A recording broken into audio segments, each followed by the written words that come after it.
मीरा मगर भई हरि के गुण गाए, साप पिटारा राना भेजो, मीरा हाथ दियो जाए। मीरा की ऐसी मस्ती थी जैसी शराब की।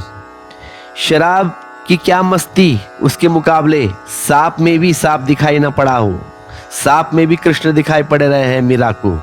सांप भेज दिया है राणा ने, परिवार दुखी हो रहा है। मीरा की मस्ती कष्ट का कारण बन गई। तथाकथित धर्मगुरु पंडित पुरोहित जा जाकर राणा को शिकायत कर रहे हैं कि अब कुछ करना पड़ेगा, यह तुम्हारी इज्जत आबरू का सवाल है। ये पंडित पुरोहित कबीर के भी खिलाफ थे। ये पंडित पुरोहित रैदास के भी खिलाफ थे। ये पंडित पुरोहित जीसस के भी खिलाफ थे, बुद्ध के भी खिलाफ थे। लेकिन एक बात है, ये मीरा के ज्यादा खिलाफ हो गए। उसका कारण है कबीर झुलाए थे। नाराजगी इस बात की थी कि वे शूद्र है। रैदास चरमकार थे, नाराजगी इस बात की थी कि वे एक शूद्र है, चमार है। बुद्ध को इस बात से वे तिरस्कार करते थे कि ये हिंदू संस्कार के विपरीत बात करते हैं। महावीर नग्न खड़े हो गए, इस बात से अपराध है कि महावीर अशोभनीय कृत्य करते हैं। मगर मीरा के साथ बात कुछ और गहरी हो गई। गहरी बात इसलिए हो गई कि मीरा स्त्री है, इसलिए ज्यादा तकलीफ। पुरुषों ने पुरुष को तो किसी तरह बर्दाश्त कर भी लिया, करते भी है, लेकिन स्त्री को बर्दाश्त करना बहुत मुश्किल होता है, क्योंकि वहां पे पुरुष का अहंकार सामने आके खड़ा होता है। स्त्री को और हम माने परमात्मा या संत मुश्किल आती है, अभिमान को ठेस पहुंच गई। पुरुष को कभी बर्दाश्त नहीं होगा और एक स्त्री परमात्मा को पाले। यहां पे जैनों में बहुत दिक्कत आती है। जैनों ने अपने शास्त्र में निषेध कर दिया है स्त्री को। स्त्री पर्याय से मोक्ष नहीं जा सकता, मतलब अगर कोई स्त्री हो तो वह मोक्ष पा नहीं सकती, नहीं मिलेगा। उसे मोक्ष पाना है तो पुरुष जन्म में, पुरुष योनि में आना पड़ेगा। और मजा यह है कि स्त्री जैन मुनिया के वचन सुनती है और उनको पालती है। उन सबको निकाल भगाओ, उनसे कहो कि यह शास्त्र बदलो, यह स्त्री का अपमान है। मगर यह मजा है कि मंदिरों में से पुरुष शायद कभी कम दिखाई पड़ते हैं। औसत अनुपात 4 स्त्रियां और 1 पुरुष ऐसा रहता है, और वह एक भी ऐसा ही आ गया है। वो पुरुष पत्नी के पीछे चलाया है, कुछ मामला है, पत्नी ने कह दिया चलो मेरे साथ, इसलिए आया है, लेकिन मन से तो नहीं आया, किसी कारण से आया है। और ये शास्त्र दोहराते हैं कि स्त्री मोक्ष नहीं, स्त्री का मोक्ष नहीं। देखते हैं जैन साधु पुरुष, अगर कोई पुरुष जैन साधु होता है नया नया, तो भी पुरानी दीक्षित स्त्री है, साध्वी, उस पुरानी साध्वी को, उस पुरुष को नमस्कार करना पड़ता है, भले वो ताजा ताजा सन्यास लिया है तो भी। चाहे वह स्त्री 24 साल पुरानी हो या 25 साल पुरानी हो, नए दीक्षित पुरुष के सामने उसको झुकना पड़ेगा। ऐसी कैसी विडंबना। और मजा ऐसा है कि स्त्री साध्वियों में थोड़ी सी साधुता शायद मिल भी जाए, पुरुष साधुओं में कुछ नहीं दिखाई पड़ता, क्योंकि स्त्री में एक सौम्यता है, बेईमानी कम है, पाखंड कम है। स्त्री जब साध्वी होती है तो पूरी की पूरी तरह हो जाती है। पुरुष तो और भी हिसाब से होता है, न मालूम कौन कौन से हिसाब उसके पास है। बड़ा गणित बिठाता है और पहुंच जाने के बाद उसका गणित जारी रहता है। सन्यास भी लिया तो भी उसका गणित जारी है, उसकी राजनीति जारी है कि संघ का मुखिया कैसे बनूं, फलाना कैसे हो जाऊं, ढिंकाना कैसे हो जाऊं, आचार्य पद कैसे मिल जाए, यहां सब राजनीति चलती है। मगर जैन शास्त्र कहते हैं कि स्त्री का मोक्ष नहीं, स्त्री पर्याप्त से। यह स्त्री देह का बड़ा अपमान हुआ। और यह ऐसे लोग कहे जो अध्यात्मवादी है, वे भी देह को इतना मूल्य दे, यह बात समझ में नहीं आती। आत्मा न तो स्त्री की होती है न पुरुष की होती है, लेकिन यह सदा से उपद्रव रहा है। सारे धर्मों ने स्त्रिया का अपमान किया है। तो तुम सोच सकते हो कि मीरा को कैसे अड़चन हुई होगी उस जमाने में। बहुत अड़चन हो गई मीरा को, सबसे बड़ी कठिनाइयां, सारे पुरुष खिलाफ हो गए, स्त्रियां बहुत खिलाफ रही होंगी। स्त्रियां में एक जन्मजात वैमनस्य है दूसरी स्त्री के प्रति। अब यहां पे मीरा के खिलाफ पुरुष भी है और स्त्री भी है।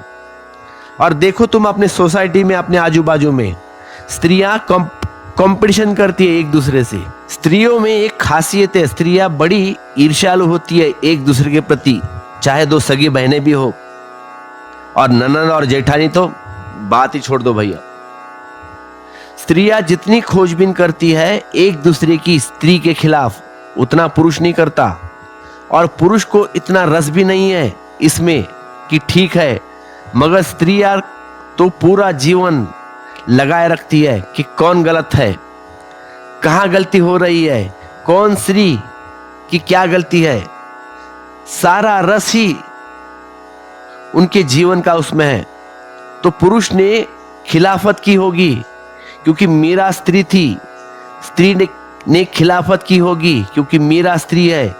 मीरा को बहुत कष्ट दिए होंगे, मीरा टिक न सकी, राजस्थान उसे छोड़ना पड़ा।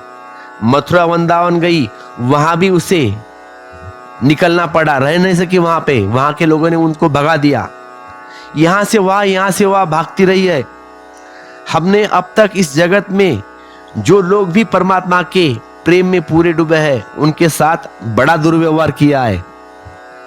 हमारे अहंकार को चोट पड़ती है। मीरा ने ऐसे अनूठे वचन कहे, प्यार से ऐसे गदगद, ऐसे मधुर से रस भरे, मगर हमने क्या किया? हमने क्या उत्तर दिया मीरा को? हमने पत्थर फेंके, हमने गालियां दी, हमने इस अद्भुत स्त्री को गांव-गांव से भटकाया, सताया, गांव-गांव से भगाया। अड़चन कई तरह की थी। सबसे बड़ी अड़चन तो यह थी कि वह स्त्री थी, और स्त्री ने ऐसी उद्घोषणा इसके पहले इस देश में कभी नहीं की थी। प्यारे को पा लेने की ऐसी खबर अगर पहले कभी घटी भी होगी स्त्री को, तो वे चुप ही बैठी गई होगी, उसने चुप्पी साध ली होगी। उन्होंने कभी ऐसी घोषणा नहीं की, क्योंकि कौन उनकी मानेगा, कौन उन पर भरोसा करेगा। लेकिन मीरा हिम्मतवर स्त्री थी, क्षत्राणी थी, छोड़ दी होगी फिक्र, कूद पड़ी, जो हुआ था कहने लगी, जैसे हुआ था वैसे कहने लगी, नाचने लगी गांव-गांव। महावीर के नग्न खड़े होने से भी जो लोगों को चिंता नहीं हुई थी, लेकिन मीरा के नाचने से ज्यादा चिंता हुई है। बड़े हैरान हो गए वह। तो राणा ने, मीरा के देवर ने सांप की पिटारा भेज दिया है। सांप पिटारा राणा भेजो, मीरा हाथ दियो जाए। वह तो मस्त हो गई। तुमने कभी देखा है, छोटे बच्चे हैं, सांप मिल जाए तो उसके पीछे भागते हैं। और एक आश्चर्य की बात कि बच्चे अगर सांप को पकड़ ले तो सांप शायद ही काटे। वह बच्चे का भोलापन है, वह दोस्तानापन सांप को भी समझ में आता है। तुमने देखा शराबी कभी कभी सांप को पकड़ लेता है नशे में, वह मस्ती सांप की भी समझ में आती है उसकी।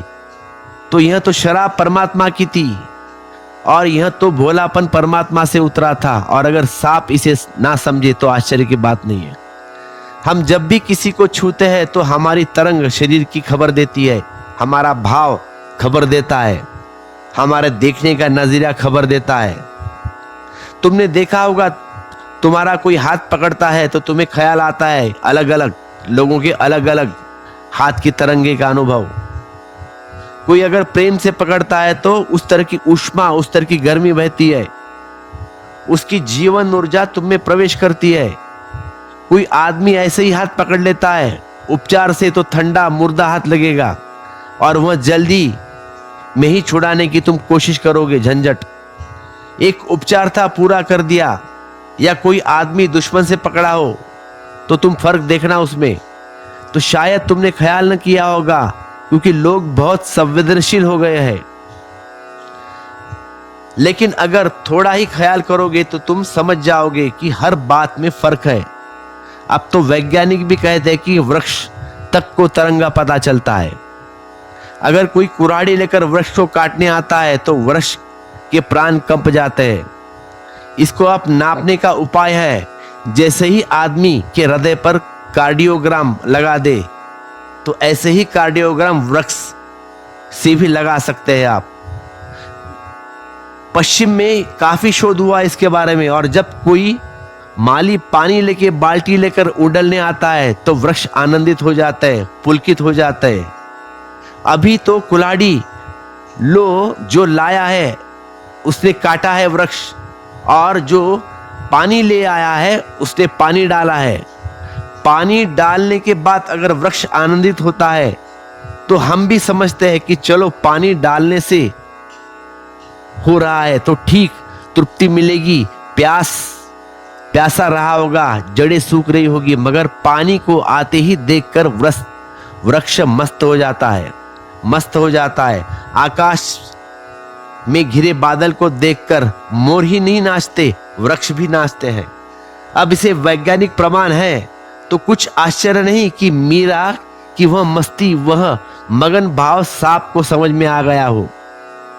सांप पिटारा राना भेजो, मीरा हाथ दियो जाए, न्याय धोए जब देखन लागी, साली गरमा माई गई पाए। तो सांप तो मिला नहीं मीरा को सांप मिल ही नहीं सकता। जिसके मन में परमात्मा बस गया हो उसे सभी जगह सालीग्राम ही मिलेगा, उस जगह जगह परमात्मा की छवि मिलेगी। जहर का प्याला राना भेजो, अमृत दिन बनाए। वह कहती है, हे प्रभु तुम्हारी लीला कि तू भेजा था, सुनते है जहर। न्याय धोए जब देखने लागी तो अमर अंचाई। लेकिन तुमने क्या चमत्कार किया कि जहर अमृत हो गया। सब दृष्टि की बात कैसे तुम लेते हो। यह अगर तुम ठीक से लो, सद्भाव से लो, कांटे भी फूल हो जाए, और दुर्भाव से लो तो फूल भी कांटे हो जाए। प्रेम से लो तो भी गलियां भी गीत की तरह बरसती है, और प्रेम से न लो तो गीत भी गालियों की तरह हो जाता है। यह सब दृष्टि की बात है, दृष्टि ही सृष्टि है। सूल सेज राणा ने भेजी, दीजो मीरा सुलाए। कहते हैं राणा ने एक ऐसी सेज बनाई है जिसमें कांटे ही कांटे थे, और इच्छा यह थी कि जहरीला कांटे थे। जहां बुझाए कांटे थे, जब मीरा उन पर सोएगी तो रात कांटे उसमें चुभेंगे, उससे सारे शरीर में जहर व्याप्त हो जाएगा। सुलसेज राणा ने भेजी, दीजो मीरा सुलाए। सांझ भरी मीरा सोवन लागी, मानो फूल बिछाए। वे कांटे फूल हो गए जैसे माने फूल बिछाए। जीवन में अगर हमने परमात्मा का साथ पकड़ लिया तो हमारे लिए दुख समाप्त हो गया। इतना ही सार अर्थ है इस बात का। ऐसा वस्तुतः हुआ या नहीं इसमें मत पड़ना। इतना ही सार का अर्थ है कि इस जगत में परमात्मा के प्यारे को कांटे होते ही नहीं, सब फूल ही होते हैं। मीरा के प्रभु सदा सहाई, राखे बिघन घटाई। भजन भाव में मस्त डोलती, गिरधर पे बलि जाई। मीरा कहती है, तुम मेरे विघ्न बंधाए काटते चले जाते हो, मेरे कोई पात्रता नहीं है। मगर और क्या पात्रता होती है। यही तो पात्रता है कि जहां बैठावे तित ही बैठू, बैठे तो बिक जाऊं। बस यही एकमात्र पात्रता है। मीरा ने ऐसे पूरा कर दिया था, इसे पूरा कर दिया था। तुम इस पात्रता को पूरा कर दो तो परमात्मा तुम्हें अपने अमृत से भर देता है। अभी और यही है, जिस दिन तुम पूरी कर दो यह बात, उस दिन भर जाएगा। मगर यह कठिन लगता है, कैसे छोड़े, कैसे सब उस पर छोड़े, परमात्मा के ऊपर। हमें यह भ्रांति है कि हम अपने जीवन में नियमितता है। हमें भ्रांति है कि हम न संभालेंगे तो कौन संभालेगा। और बड़ा मजा यह कि क्या संभाल रहे हो तुम। जन्म हुआ तुम्हारा, यह तुम तय किया था। फिर तुमने सांस लेना शुरू कर दिया, फिर तुमने ली थी, फिर एक दिन सांस बंद हो जाएगी। तुम लेना भी चाहोगे तो न ले सकोगे। भजन भाव में मस्त डोलती, अब रही नहीं कोई चिंता, व्यवस्था न रही, नियंता न रहे, करता न रहे तो चिंता न रही। और तभी भजन भाव में मस्त डोलती, गिरधर पे बलि जाए। और यही मार्ग है अपने असली घर तक पहुंचने का। तो आगे मीरा कहती है, मैं तो गिरधर के घर जाऊं, गिरधर मारो साचो प्रीतम, गिरधर मारो साचो प्रीतम, देखत रूप लुभाऊं, रैन पड़े तब ही उठ जाऊं, भोर भरे उठी आऊं, रैन पड़े तभी उठ जाऊं, भोर भरे उठी आऊं, रैन दिना बाके संग खेलू, जूतू वही रिझाऊं, रैन दिना बाके संग खेलू, जूतू वही रिझाऊं, जो परिरावे जो पहिरावे सोई, पहरू जो दे सोई खाऊं। मेरी उनकी प्रीत पुरानी, मेरी उनकी प्रीत पुरानी, उन बिना न पलक रहा हूं, जहां बैठावे तित बैठू, बैचे तो बिक जाऊं, मीरा के प्रभु गिरधर नागर, बार बार बलि जाऊं, बार बार बलि जाऊं। मैं तो गिरधर के घर जाऊं, मैं तो गिरधर के घर जाऊं। धन्यवाद।